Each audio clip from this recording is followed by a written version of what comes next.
Welcome, Super Smarties. Let the learning begin. Not goodbye yet. All right, let's take a temperature check. Check in on your zone. Make your zone known. You can make a stop sign at home or stoplight or a traffic light, zone signal, or you can just pick up an object that represents each of the zones. Or you can make block for block talk. I am in a green zone because it is Tuesday, so I get to see my Super Smarties virtually, making me happy. All right, yesterday for our mind shift, we focused on the word of think. Today we're going to do the same mind shift. We're just going to focus on a different word. This is something that's super important when you come to school. This is one of the most important things you're going to learn how to do. And it's a skill. It's a skill that can be developed. For some people, it's really hard, and for other people, it comes super naturally. Not supernaturally, like ooh, but like super space naturally. It's very natural. And you're going to use it for your whole life. Some things you need for school, but it's really about learning how to learn. Other things you learn in school that you need to use your entire life. This is an entire life skill. So R,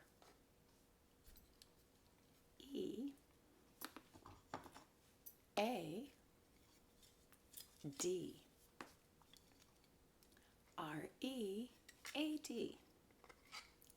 Read. Today we're going to be reading, and you need to learn how to read. So we're going to focus on each of the letters as we tell our mind to intentionally plan to read. Read. Setting everything else aside. As a thought comes into your mind, recognize it and just let it go. We're focusing on the word of read. So one letter at a time. Breath in, breath out, focus on the letter.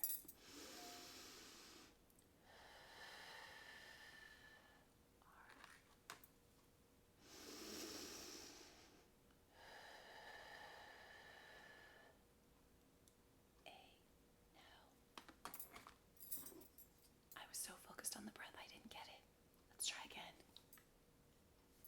Hey, I'm awake. I just made a mistake.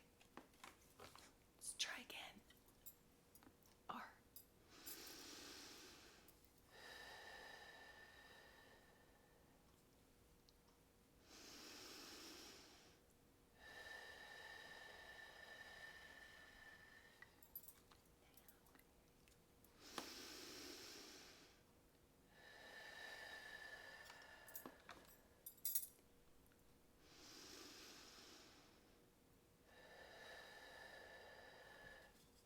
Now, being able to read actually is quite rad, like radical. It's a word from a long time ago. It's still in the dictionary. Dating myself. Rad, that's so rad. Radical. But our goal really is to focus on learning how to read. In our classroom, we say, readers become leaders and rule the free world. And then readers become writers, and writers become fighters for truth, justice, and liberty, and all kinds of other things.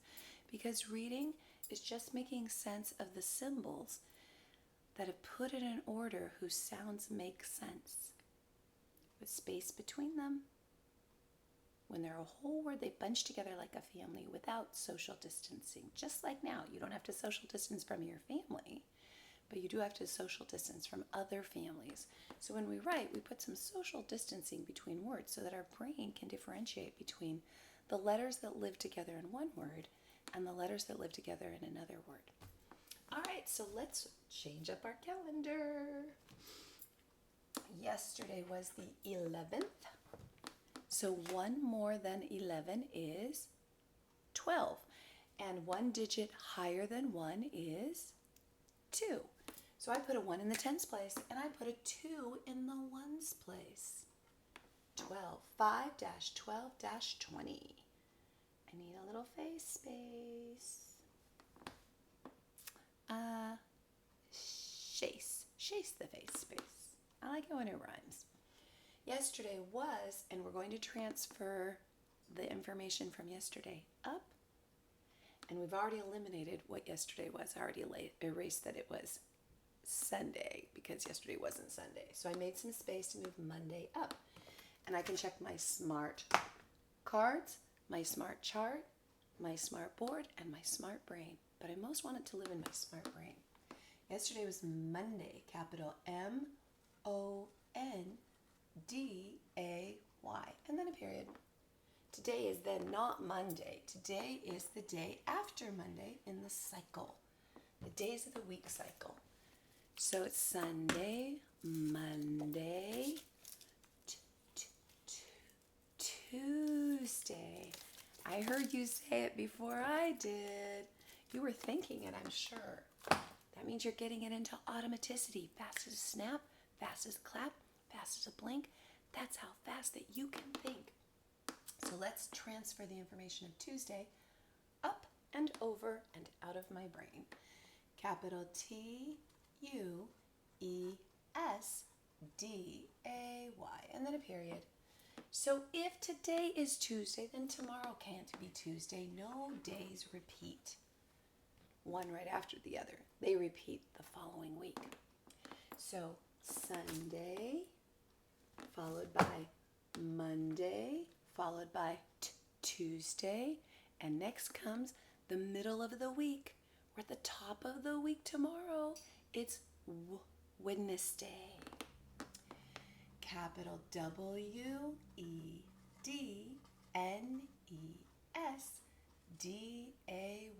And let's put a period at the end. Yesterday was Monday. That's in the past. Today is Tuesday. That's in the present. Tomorrow will be Wednesday. That's in the future. It's so hard to enunciate that word. But if you don't enunciate it, you really can't spell it by sound, because most people don't put all the syllables in when they say it. We say Wednesday. Like, when are we going to go back to school? Maybe on a Wednesday. No, it's Wednesday.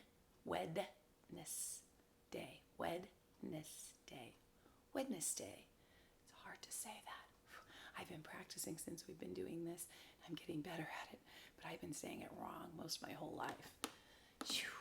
Well, one good thing came out of the pandemic. I'm able to say Wednesday.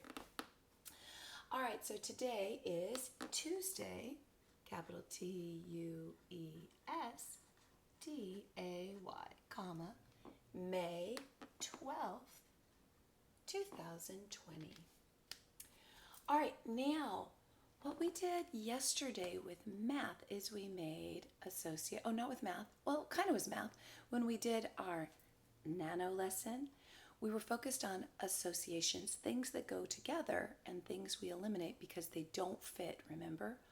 One of the things was not like the other and did not belong, and it was wrong. It had to be eliminated. Now today we're going to make associations again, and what we're looking at is classification, putting like things together.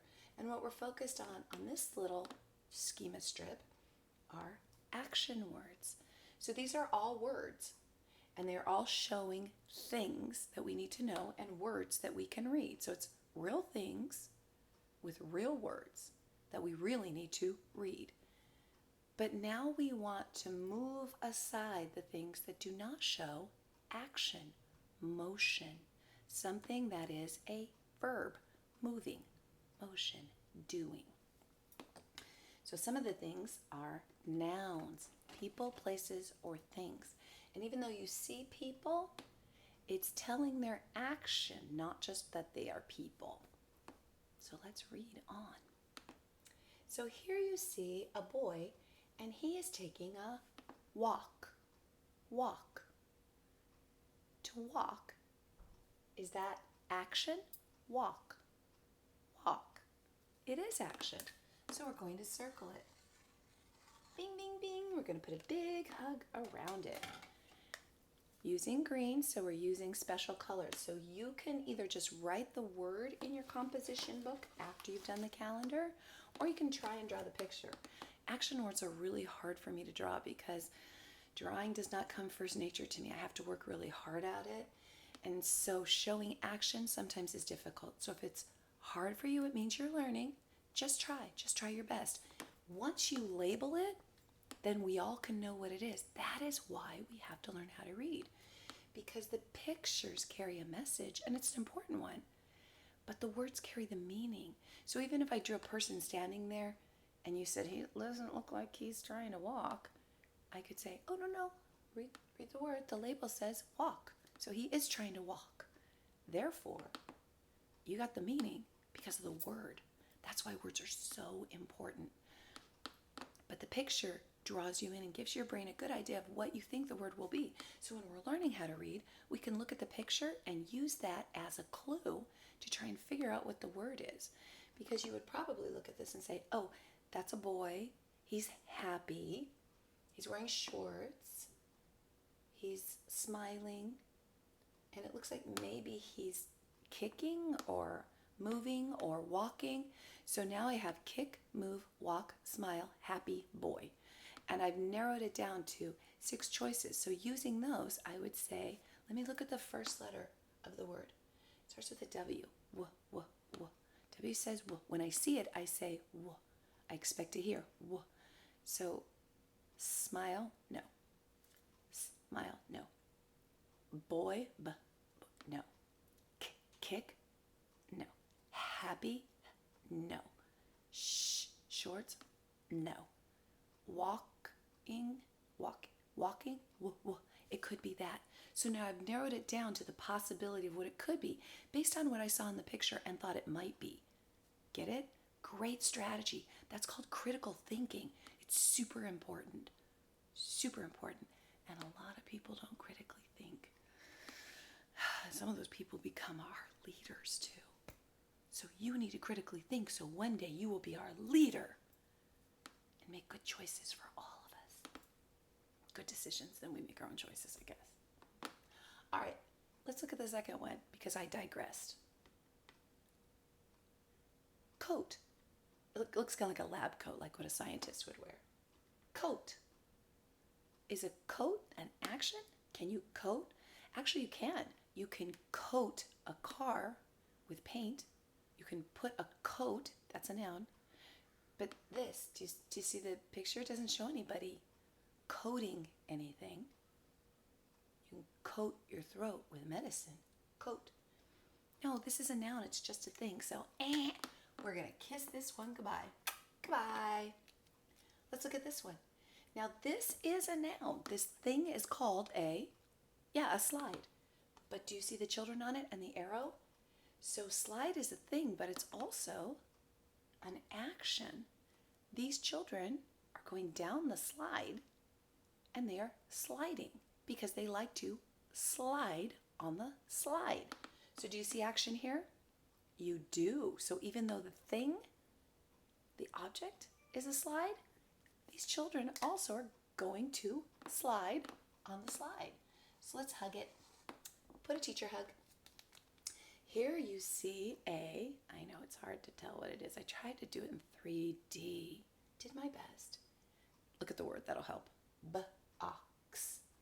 Box. This is a box.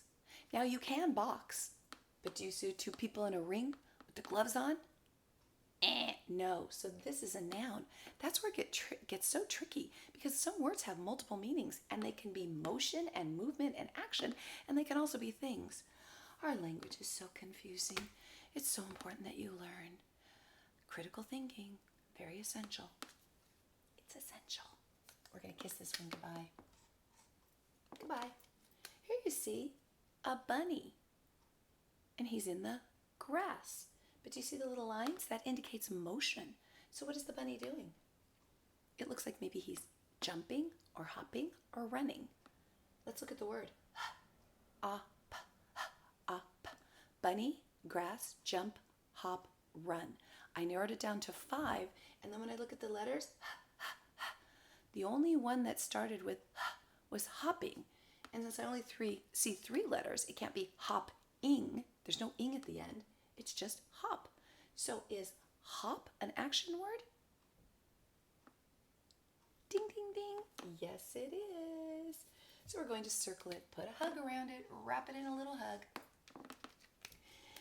Now, here is a person. Her mouth is open. So it could be an actress. It could be a singer. It looks like she's holding an instrument or a microphone. She's not moving, but I see notes coming from behind her. So I can eliminate a whole lot of things. Maybe she's eating. Maybe she is eating, but I see notes. So maybe she's dancing. Let's look at the letters. S-ing, s-ing, sing. Oh, she's singing. If you decide you're going to sing, is that an action? Or is that a person, place, or thing? Now, a song is a person, place, or thing. That's a noun. But if you're going to sing, that's a verb. Singing and to sing are both verbs, action words. So what are we going to do? We're going to put a ring around it. Give it a hug. Nice job. Way to go, classifying these action words. Now what you can do is transfer these to like little note cards and write the words on it. Match the actions. You could also do other actions and match those words. And you could do nouns, objects, and things, and then flip it over and say, is it an action word, a verb? Or is it a person, place, or thing, a noun? So you could do those activities to stretch out the learning, get some traction action for classification. Classify. All right, make sure you have all of this valuable information recorded in your notebook or your composition book or on loose leaf paper. You want to come back and revisit this because classifying is essential to both math and language arts and science. So it's called a hybrid. It lives in a lot of different places, so the learning is really critical. Critical thinking is involved here. Alrighty. It's Tuesday and let's get on the bus. Honk, honk. Beep, beep. Going on a field trip. Climb on the bus to build up your schema. Pshh. Just never gets old for me. Sorry if it gets old for you. I still get to play with my little school bus. Careful. I don't want it to get broken. Otherwise, it just sat on a shelf looking cute and collecting dust. Now it has a purpose. All right, let's get a little schema snack, give ourselves a brain bite, and jump right into the micro lesson. Nano is smaller than micro. And now we're not eating a full meal lesson because I'm not doing it in front of you. You're not doing it with me and then doing it independently on your own. That would be a DII lesson, a direct interactive instruction lesson. This is just a piece of it. Basically, while we're doing it together, I can't hear your input. I'm just imagining it, telepathically receiving it. I know you're participating. But since you're not here contributing, this is kind of just me doing it, you looking, listening, and learning. That's why it's a micro lesson and not a regular lesson. Regular lessons are interactive. Alrighty. This word is or. Hey, we do that. We did that before on the calendar, remember? You can do the date in letters and numbers, or you can just do it in numbers. Or. D. That's the D. Faces his dad. Very, very glad. And he has a little A in his tummy. This is the of spider. Ord. Order. Ing. This is the ing of ring. Ordering. Ordering means to put it in a special order, the right way, the way that it belongs. So when I look at these, do you know what these symbols are called? They're numbers. Good. So these numbers are out of order if I want them in sequential order. Now this could be a number by itself, 312, but that's not what it is. What it is is single digit numerals or numbers. Every single digit is a numeral, and every number is made up of numerals. But this number has 3 numerals in it. So these numerals are also individually numbers. But when you combine these numerals, they can make larger numbers. That's why we push them together. They're called digits or numerals. And they also are numbers, and they make up all the numbers. But this is not a number. These are 3 separate numbers, and they're out of order. Mix it, come on, let's fix it. Get your hammer. I can fix this, ding, like Fix It Felix from Wreck-It Ralph. That's called making a connection to the world. If Wreck-It Ralph is the world. All right, so I need to start with the smallest number. Which of these is the smallest number if I'm going to put it in order? 3, 1, or 2? Right, you said 1, so I'm going to put the 1 on the line, and then I'm going to put an X on it so that I know that I've already used it. What comes next? The 2 or the 3? The 3 or the 2? Do we count 1, 3, 2 or 1, 2, 3?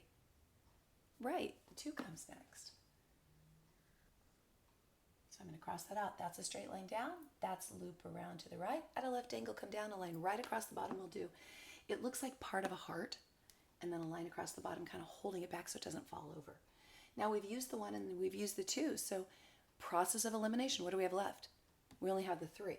So now we're going to use the 3. Critical thinking. Go right around the tree, right around the tree. That makes 3. And I'm right-handed. If you're left-handed, you keep the L in your dominant hand, but I'm right-handed, so I don't keep the L in my hand. This is backwards. So the forward L, and that's right. So this is my right hand. So I'm going to pull to the right. If you're left-handed, you're going to push to the right away from your dominant hand. But if you're right-handed, you're going to pull to your dominant hand. Now this is a word, cab, but I'm not trying to catch a cab to go somewhere. I'm trying to put these in order. So you have to think of alphabetical order, A, B, C order. Which comes first? C, A, or B? Right, A, B, C. Obviously, A. And I'm going to put a line under it because I've already used, or put a kiss under it because I've already used it. Kiss it goodbye. So what comes next? A, B, C, A, C, B. A, B, down, curve around, and it looks like a number 1 with a 3 pushed up against it. A is slant to the left, slant to the right, and a line across the middle, like a little mountain with a line across. And that only leaves C. So process of elimination, I now know C. It just goes up, curve around left, all the way to the stopping place. Now, this order is different. It's not sequential like the number and the letter, but it is sequential in the sequence that it follows. A flower doesn't automatically have petals and leaves and a stem. A flower starts as a seed, and then what happens? Pushes through the ground. And then what happens?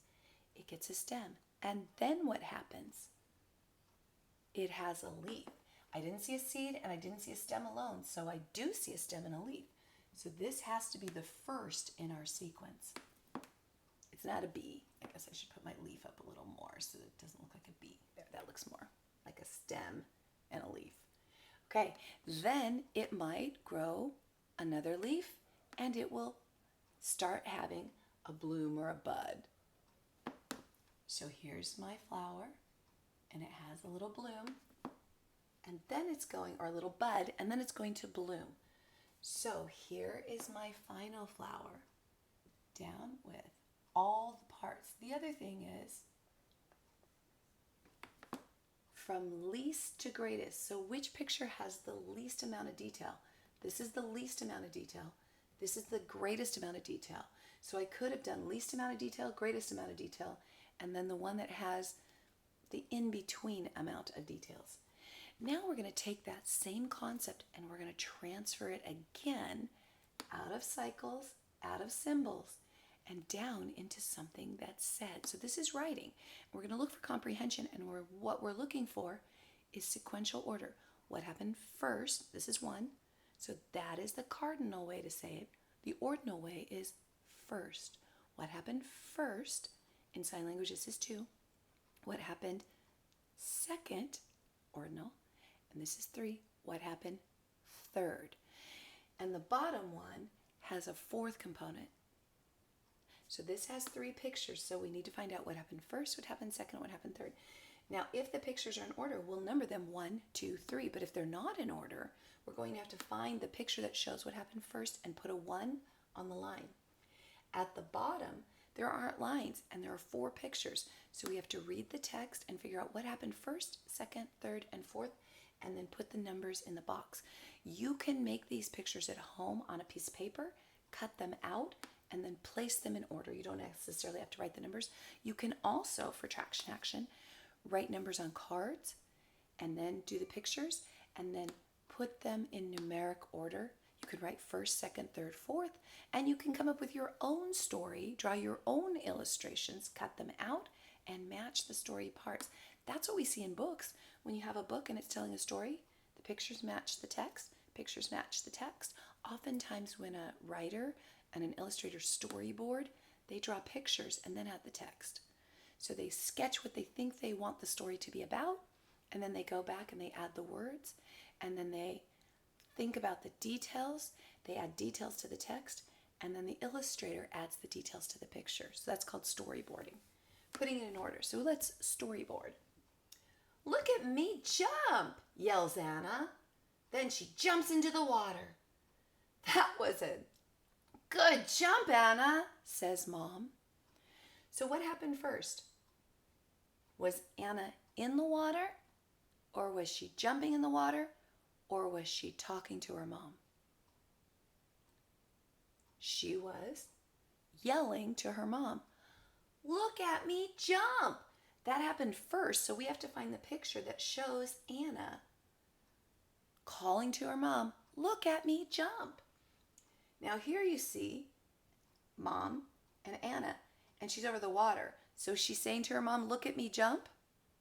No, it looks like she's jumping. Let's look at this one.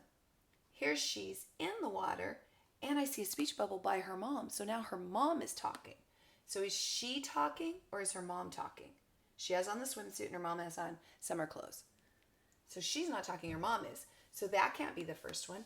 Let's look in the middle. Here's Anna in her swimsuit by the water, and she has a speech bubble.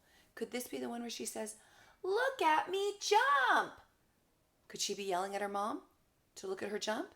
Yes. So this is the first picture in the sequence, and it's out of order. It should have been here, but it's not. It's in the middle, but this event didn't happen in the middle. It happened first, so we're putting a 1 on there. Now let's try the next one. Then she jumps into the water.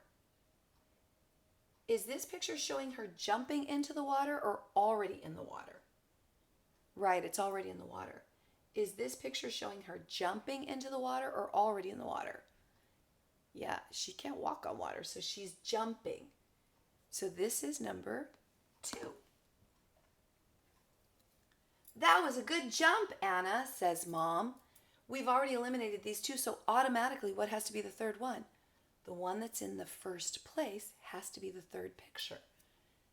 And let's check to make sure that the message matches the meaning. The message of the picture matches the meaning. "That was a good jump, Anna." And her mom has quotation marks around her words. That means she's talking. There's a speech bubble. Mom is talking. Anna's already in the water. So that matches. The message of the picture has to match the meaning of the words. And it does. So, "Look at me jump," yells Anna. Then she jumps into the water. "That was a good jump, Anna," says Mom. Let's try it again. "One day, a pig got stuck in the mud." So what is this little story about? Is it about Anna? A girl? No, it's about a what? A pig. It's about a pig. And what happened to the pig? He got stuck in the mud. A big pig came along to try and get him out. So now how many pigs should there be? In the first picture, 1 pig got stuck in the mud. In the second picture, there have to be 2 pigs. 1 pig in the mud and 1 pig trying to help him get out of the mud. And he has to be big. Let's read the next sentence. "Then a little pig came to help." a little pig came to help. So we should have a pig stuck in the mud, a big pig trying to get him out, and a little pig trying to help. So how many pigs will be in that picture? 3. So what we know is there's going to be 1 pig here. There's going to be 2 pigs here, and 1 is big. And then there's going to be 3 pigs here, and 1 is little. Finally, they got him out. So in the last picture, we should see a pig not in the mud. So let's use our picture clues along with the cues from the text to see if we can figure out what came first, second, third, and fourth. One day a pig got stuck in the mud. 1 pig. Does this show 1 pig? No, that's 2. This is 1 pig. And it looks like he's in mud. This is 3 pigs, so it can't be that one. Here's 1 pig. Oh, but is he in the mud? So there are 2 pictures that have 1 pig. But this one, he's in the mud. This one you can see his body. So this cannot be the picture that came first. It has to be this one. This has 2. This has 3. He's not in the mud. So we've eliminated the 3 using our critical thinking. So this has to be number 1. Now let's look at the next sentence. A big pig came along to try and get him out, and we decided there had to be 2 pigs and 1 had to be big. There's only 1 pig. 1, 2, 3 pigs. We've already used this picture. 1, 2. There's 2 pigs. There's a big pig, and there's a pig stuck in the mud, and it looks like he's trying to help him. So this has to be picture number 2. Then a little pig came. So this picture has to have 3 pigs in it. There's only 1 pig here. It can't be that. We've already used this picture and used this picture. It has to be this one. Let's check and see. 1 pig, 2 pigs, 3 pigs. There are 3 pigs. 1's in the mud, a big one's helping, and a little one's helping too. So this has to be number 3. This is the 3rd thing that happened. Now let's look at the last sentence. Finally, they got him out. I've already numbered and labeled the other 3, so automatically it has to be the first picture that shows the last event in the story. One day a pig got stuck in the mud. Here's a pig stuck in the mud. A big pig came along to try and get him out. Here's a big pig trying to get him out. Then a little pig came. Here's a little pig who came to help. Oh, I left those words out. Came to help. Here he is helping. Finally, they got him out. So there we sequentially put them in order. But they should have been 1, 2, 3, 4. Instead, they were 4, 3, 1, 2. That's very confusing. Anna's pictures were 3, 1, 2. So we had to use our critical thinking and our smart brain to order these pictures based on the text. That was a lot of hard work. I can feel my brain just growing and growing. And I dumped out a lot of schemas, so I hope you scooped it all up and put it in your smart brain. It was awesome sharing our mind shift of R, E, A, D, and then turning right around and using it. We had to read to put these things in order. So that was an awesome mind shift and an awesome activity. So I guess I'll see you later on a different video and we'll learn some other things. Until then, here's some pride. Put it inside. Say, feels good. And I went right to some love. You can have that now or you can save it for later. I promise I'll give you more. I will keep your tank full. Now I'm going to shut the shop. Schema store is closed. You have to use your schema today and in the days that follow. Try and build some games that you can play at home using these same strategies. You can look stuff up online and print it out, but there's really no need to print it out when you can just make it yourself, because what you do is take it to a higher level on Bloom's taxonomy, which is super important to teachers and means nothing to you. But see, Bloom, ha ha ha, pun intended, taxonomy, just a way of thinking. I know, big words. Not to be confused with taxidermy, which is stuffing creatures that are no longer living and then putting them like up on your wall or in a museum. I like the idea in a museum, not so much on the wall. All right, you used a lot of critical thinking today. Keep doing it for the rest of the day and in all the days that follow. especially when you get back to the brick and mortar school. Show your teachers how smart you have become, because smart is what you are, and it's also what you can become. Like, it's like a noun and a verb. I am smart, it's a thing, and I can get smarter. Being smart is how you act too. And I don't mean smart mouth like sass off to your mom. I mean like being respectful and doing what you're supposed to do the first time you're told. What you're told, when you're told, the way you're told, not what you want, when you want, the way you want. I guess that's another Nano-Lesson. All right. Goodbye, Super Smarties. Come back again ready to learn. And in the words of Mork from Mork, nanu nanu. Bye. Bye.